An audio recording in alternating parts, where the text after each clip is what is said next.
Everyone, welcome again on my tutorials. अब हम लोग सन 2015 के यूपीटीईटी में आए हुए क्वेश्चंस को हल करेंगे। मैथ से रिलेटेड क्वेश्चंस जितने भी हैं हम उनको हल करेंगे। आइए हम लोग शुरू करते हैं यूपीटीईटी 2018 के क्वेश्चन नंबर। यूपीटीईटी 2015 के आए हुआ पहला क्वेश्चन है कि निम्नलिखित में से कौन सी विधि देखो सुनो और समझो के सिद्धांत पर आधारित है। तो अनुसंधान विधि इस पर आधारित बिल्कुल भी नहीं है। प्रदर्शन विधि एक ऐसी विधि है जो कि क्योंकि प्रदर्शन का मतलब ही होता है कि देखना, देखकर देखा जाता है, सुना जाता है और समझा जाता है। इस तरीके से इस क्वेश्चन का जो ऑप्शन होगा, ऑप्शन नंबर बी सही होगा। अगला क्वेश्चन है कि कोई भी छात्र 5050 को 550 लिखता है। देखिए, इस तरह का भी क्वेश्चन जो है यूपीटीईटी में आएगा। ठीक है, ये न्यूमेरिकल्स क्वेश्चन नहीं है, लेकिन फिर भी इस तरह के क्वेश्चंस आपको मिलेंगे। संख्या से रिलेटेड क्वेश्चन है ये, संबंधित। 550 लिखता है तो जाहिर सी बात है, अगर कोई भी लड़का 5050 को 550 लिखता है तो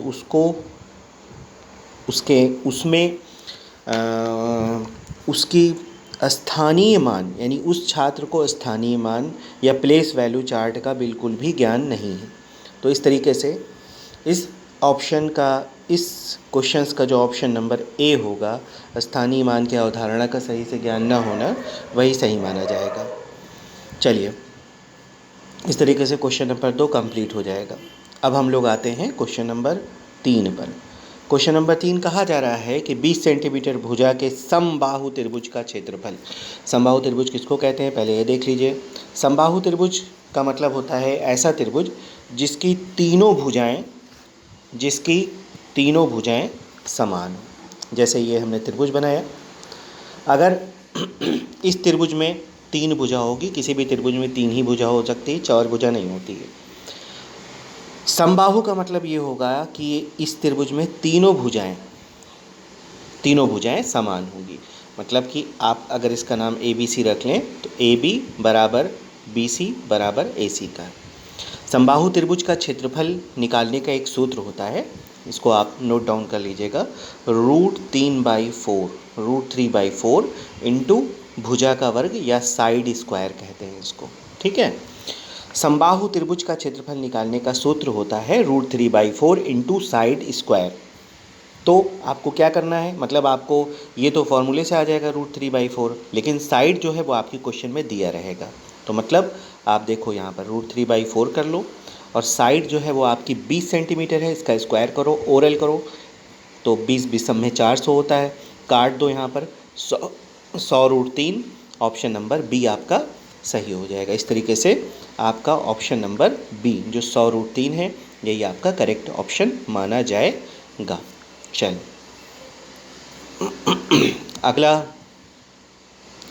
अगला क्वेश्चन है कि यदि √3 - 1 अपॉन में √3 + 1 is equal to a plus b √3 है, तो ए बी का मान क्या होगा। आपको यहाँ पर ए बी के मान को निकालना है। ठीक है, तो इस तरह के क्वेश्चंस को करने के लिए आप क्या करोगे, ठीक है, पहले हड़बड़ाना नहीं है, आराम से लगाना है। देखो, सबसे पहले यहाँ पर लिखो √3 जो भी आपका दिया गया है, √3 -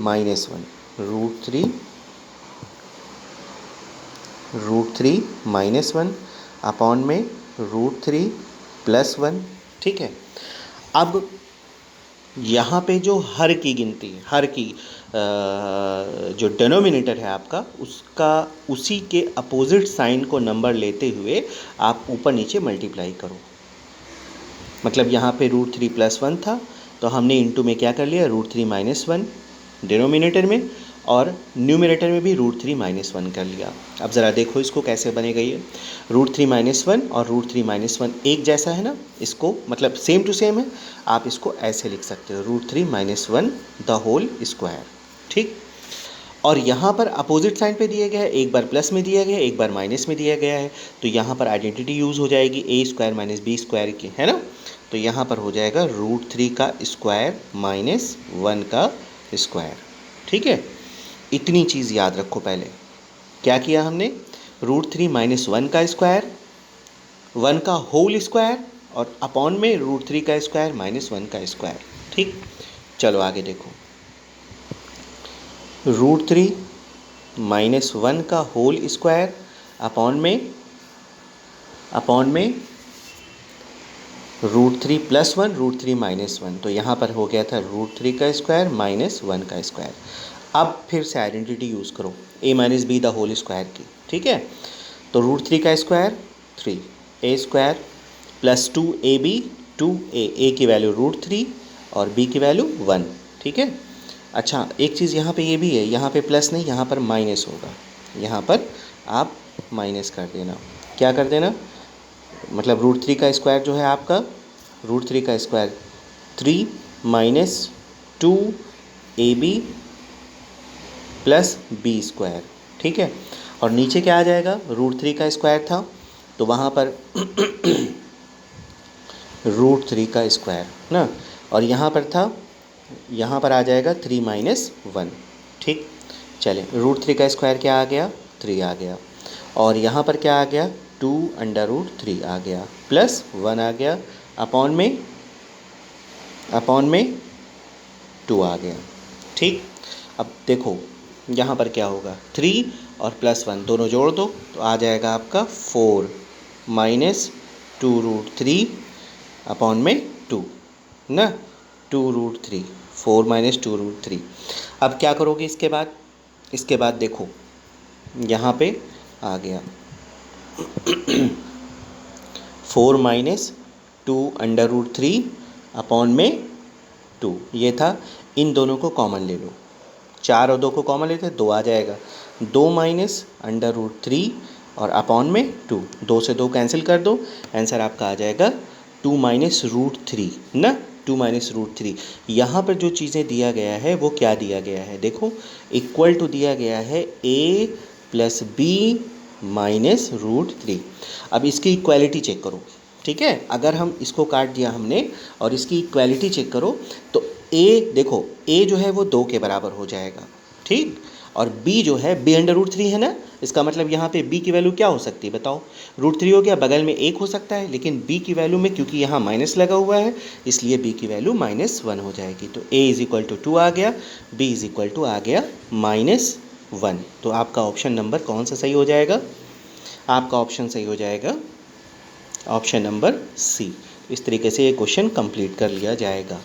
चलिए आगे देखिए, इस क्वेश्चन को लगाने से पहले हम आप लोगों को क्वेश्चन नंबर 98 लगवा रहे हैं, इसको भी लगवा देंगे, पहले 98 लगवा दे रहे हैं आपको। ठीक है, संलग्न चित्र में कोण ए का मान क्या होगा, मतलब ये कोण आपको निकालना है, ऊपर वाला जो कोण दिया गया है ये कोण आपको ज्ञात करना है।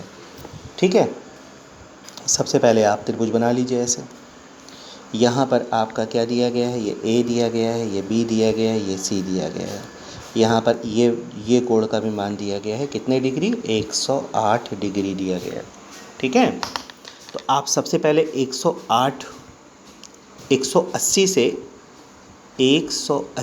108 डिग्री घटा दो, पहले घटाओ 180 और 108 कितना आ गया, 272। ठीक है ना, 72 आ गया, जो बचा कुल 72 है, तो इसका मतलब ये हो गया कि इन दोनों की वैल्यू 72 के बराबर आ गई, मतलब आधा आधा कर लो, इसको आधा आधा करो, 36 इधर का मानो, 36 इधर का मानो, 36 इस तरह साइड का, 36 इस टाइप का साइड का। अच्छा देखो एक चीज़ यहाँ पे ये भी है कि ये जितना इधर अंदर का कोण है वही बाहर का भी कोण है, तो इसका मतलब ये हो गया कि इस त्रिभुज में, ये जो त्रिभुज था यहाँ का कोण इस कोण के बराबर है, तो 36 और 36 ये भी 72, 36 और 36 इधर का भी 72। ठीक है, तो 72 और 72 त्रिभुज के तीनों अंतः कोणों का योग 180 होता है। ठीक है, 180 में से 72 + 72, ये दोनों 72 कहाँ से आए, 36 36 72 इधर से, 36 36 72 इधर से, घटा दो, 180 - 72 कितना हो गया, 2 2 4 7 7 14, 144 डिग्री ना, 180 में 144 घटाओ 6 7 में से 4 3, मतलब 36 डिग्री आपका आंसर ऑप्शन में बन जाएगा। इस तरीके से ये क्वेश्चन को सॉल्व कर लिया जाएगा। ठीक है, किसी तरह की कोई प्रॉब्लम होती है तो आप हमसे डिस्कस कर लीजिएगा, फिर से कमेंट्स बॉक्स में पूछ लीजिएगा, मैं बता दूंगा। चलिए अगले क्वेश्चन पे आइए। अगला क्वेश्चन है कि 10 सेंटीमीटर त्रिज्या का एक वृत्त बना लीजिए पहले। चलिए, वृत्त की एक जीवा बना लीजिए। ठीक है, मान लीजिए ये जीवा हो गई, ये केंद्र हो गया वृत्त का। ठीक, 10 सेंटीमीटर त्रिज्या के एक वृत्त में वृत्त की जीवा से केंद्र की दूरी मतलब ये दूरी जो है ये आपकी 6 सेंटीमीटर की है, और ये आपकी क्या हो गई, ये आपकी त्रिज्या है 10 सेंटीमीटर की। ठीक है, और जीवा की लंबाई मतलब पूरी ये लंबाई आपको निकालना है यहाँ से यहाँ तक की। देखिए मैं पेन चला रहा हूँ, ध्यान से देख लीजिएगा। ठीक, सबसे पहले आप क्या करेंगे, इसमें पाइथागोरस थ्योरम का यूज़ करिए और ये दूरी निकालिए पहले, इतनी दूरी। अगर हम इसका नाम रख लें ए बी और इसका नाम ओ रखें, इसका नाम डी, इसका नाम कुछ और रख लीजिए, ए ई रख लीजिए, तो पहले आप ए ई की लंबाई निकाल लीजिए। बहुत जल्दी से ओरल निकालिएगा, इतनी टाइम नहीं है कि वहाँ पर आप इसको लिख करके लगाएं। 10 का स्क्वायर कर लीजिए 100 हो गया, 6 का स्क्वायर कर लीजिए 36 हो गया। ए ई बराबर हो जाएगा रूट में 64, और ए ई की जो वैल्यू निकल के आ जाएगी वो आ जाएगी 8 सेंटीमीटर। लेकिन ये पूरे जीवा की लंबाई नहीं है। एक चीज़ यहाँ पे कंसेप्ट कर लो, पहले इसको ध्यान में रखो कि ए ई कितना निकला है, 8 आया है। देखो एक कंसेप्ट में बता रहा हूँ, समझो इसको। देखो, केंद्र से जीवा पर जो लंब डाला जाता है ना, केंद्र से जीवा पर जो लंब डाला जाता है वो जीवा को 2 इक्वल पार्ट्स में डिवाइड कर देता है। ठीक है, लेकिन सवाल क्वेश्चन ये है कि ये केंद्र से जीवा पर लंब डाला गया हो। ठीक है, तो इसका मतलब अब बताओ कि पूरे जीवा की लंबाई कितनी होगी ना, इतनी लंबाई 8 हो गई। अगर ये बराबर बराबर काटा तो ये भी 8 हो जाएगा, तो टोटल लंबाई जो आ जाएगी आपकी वो आ जाएगी 16 सेंटीमीटर। ठीक है, 16 सेंटीमीटर। देखो ऑप्शन में कौन सा ऑप्शन सही बन रहा है, ऑप्शन नंबर ए सही बन रहा है। ठीक, clear. Come to next questions. चलें अगले क्वेश्चन पे आ जाइए। अगला क्वेश्चन है कि यदि दो वृत्तों की परिधि का अनुपात, परिधि देखिए ये भी आपका इसी से रिलेटेड क्वेश्चन है। दो वृत्त की परिधि, जैसे सर्किल है ये, मान लीजिए ये वृत्त है। ठीक है, वृत्त की परिधि क्या है, वृत्त की परिधि ये जो है ना, इसी को परिधि कहा जाता है। परिधि का अनुपात 3:1 है ना। दो वृत्त हैं, मान लीजिए एक वृत्त ये है, एक वृत्त ये है। वृत्तों की परिधि का अनुपात, वृत्त की परिधि बराबर क्या होता है, 2 पाई आर। ठीक, अनुपात बोला है ना। देखो इसको बताते कैसे लगेगा ये क्वेश्चंस। पहले आप मान लो 2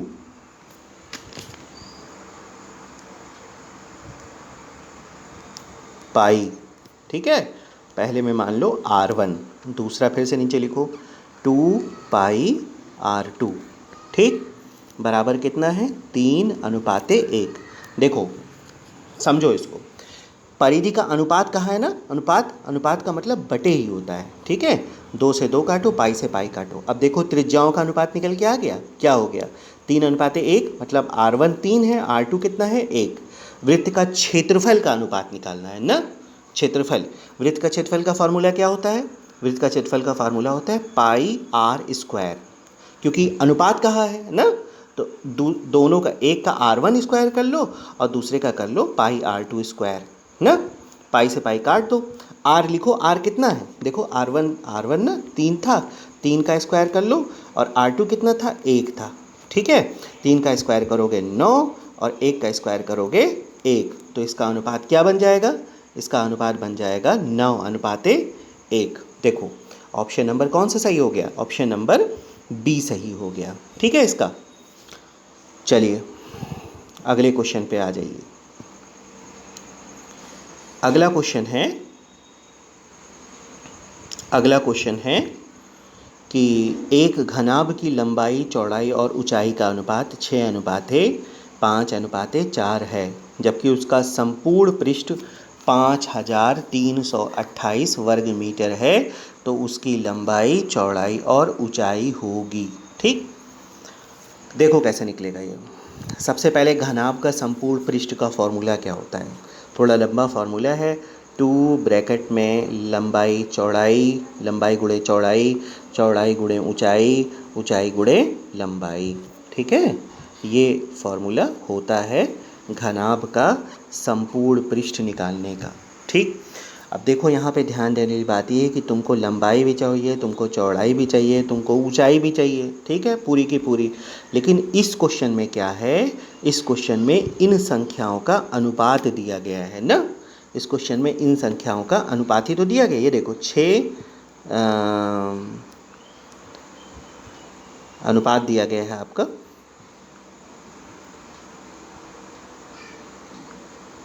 अनुपात आपका दिया गया है। अनुपात क्या है, 6:5:4। तो इसी को रखो, कोई दिक्कत नहीं है। सिर्फ इसके साथ x लगा लेना, ठीक है, साइड निकालने के लिए। देखो 2 ब्रैकेट में 6x गुणे 5x लंबाई गुणे चौड़ाई प्लस 5x गुणे 4x प्लस 4x गुणे 6x। ये देखने में तो बड़ा दिख रहा है, लेकिन ऐसा कुछ है नहीं, बहुत आसानी से लग जाएगा क्वेश्चन। ठीक है, और संपूर्ण पृष्ठ जो लिखा गया है उसको आगे लिख लेना, कितना, 5328। ठीक, चलो आगे चलो। 2 लिखो, लिख लिया। एक काम करो, 2 को यहाँ मत लिखो, 2 को हटा दो, सीधे इसको काट लो। तो 2 दूनी 4, 2 छंग 12, 2 छंग 12, 2 चौका 8, 2664, 2664 ये हो जाएगा। ठीक, अब इसको कर लो, ओरल करो। 6 पंजे 30x²। ठीक है, देखो 30x²। बहुत छोटे में करना है, लिख के नहीं करना है, ज़्यादातर चीज़ें ओरल करो। ठीक है, 5 चौका 20x² ना, और 6 चौका कितना हो जाना है, 24x²। अब जोड़ो, 30 20 50, 50 और 24 कितना हो जाएगा, 50 20 70 74 ना, 74x²। 74x² बराबर, देखो इतना पहले नोट कर लेना, आगे मैं चल रहा हूँ। हाँ, कितना था, 2664 बराबर 74x²। जब x² निकालेंगे तो आ जाएगा आपका 36। डिवीज़न कर लेना इसको ले आकर के, और जब x निकालेंगे तो ये रूट में आ जाएगा और x की वैल्यू आ जाएगी कितना, 6। ठीक है, बट x की वैल्यू से खुश ना हो, x की वैल्यू पूरी साइड नहीं है, x की वैल्यू रख के फिर क्वेश्चन को अब देखा जाएगा कैसे लगना है। देखो x की वैल्यू कितनी निकल के आई, 6 निकल के आई, तो पहली साइड 6 गुणे 6 बराबर 36 हो गई। फिर 6 से गुणा करो, 6 पंजे 30 हो गया। ये कहाँ से 30 आया, ये 5 ना, मतलब पहली साइड कितनी थी, पहली साइड थी तुम्हारी 6x, तो उसी हिसाब से 6 पंजे 6 छंग 36 हो गया, फिर 6 पंजे 30 हो गया, फिर 6 छंग 24 हो गया। तो 36, 30 और 24 ये ऑप्शन में सही हो जाएगा, ऑप्शन नंबर सी। देखो ऑप्शन नंबर सी सही है भी। ठीक है, ये क्वेश्चन तो आपका दोबारा मतलब पहले लगवाया जा चुका है। तो इस तरीके से ये पहला आपका वीडियो आ गया। वीडियो लंबा हुआ है, एक क्वेश्चन छूटा हुआ है, उसको हम अगले वीडियो में कवर करेंगे। Thank you. अगर आपको ये वीडियो पसंद आता है तो आप लोग लाइक कर लीजिएगा, शेयर कर लीजिएगा। जो भी यूपी टीईटी की तैयारी कर रहे हैं आप उनके साथ इसको शेयर करिएगा, ठीक है, उनको बताइएगा। ठीक है, बहुत बहुत शुक्रिया, धन्यवाद।